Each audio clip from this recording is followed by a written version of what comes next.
Panood ko lang ito sa Facebook, trending ito. So ayan guys, magluluto tayo ngayon ng talbos ng kangkong. Siguro naman ay familiar kayo dito at ito'y kilala ninyo. Ang hindi kilala ito ay hindi Pinoy, pupunta na sa ibang lugar.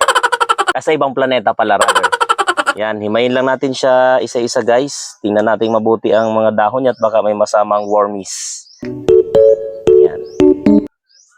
So ayan guys, napanood ko lang ito sa Facebook, trending ito. Nagluluto sila ng sinigang na corned beef, kaya susubukan din natin.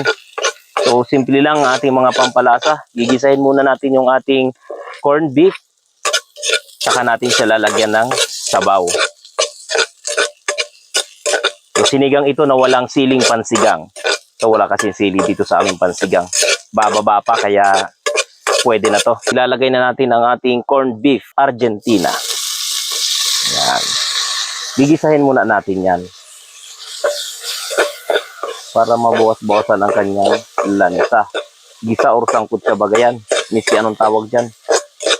Pang-abot na rin yan mamaya pag pinagsama-sama natin yung mga ingredients niya. Yan. Gayahin lang natin yung napanood natin. Sinigang na corned beef. So ayan guys, medyo nagmamantika na yung ating ginisang corned beef. Ilalagay na natin yung malinis sa tubig sabaw ng ating sinigang na corned beef na napanood lang natin. Try lang natin kung anong lasa niya. Pakukuluin lang natin siya, saka natin ilalagay yung gulay na ilalahok natin. So ayan guys, kumukulo na ang ating corned beef na sisinigangin. Ilalagay na natin ang ating talbos ng kangkong. So ayan, napaka-healthy nito guys. Shout out nga po pala kay Bonbon Atacador at kay Uncle Juan or Huwari Mago ng Sumagungsong, Quezon. Ang titirahin natin ngayon, sinigang na corned beef with kangkong. At syempre guys, para maging sinigang ito, lalagyan natin yan ng Knorr sinigang sa Sampalok Mix Original. Yan.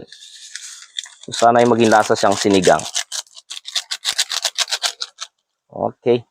So ayan guys, kumukulo na at ibig sabihin yan ay luto na. Hindi na natin yan patatagalin pa dahil yan ay madaling malabog. So luto na ang ating sinigang na corned beef na may halong kangkong. Kain po tayo guys.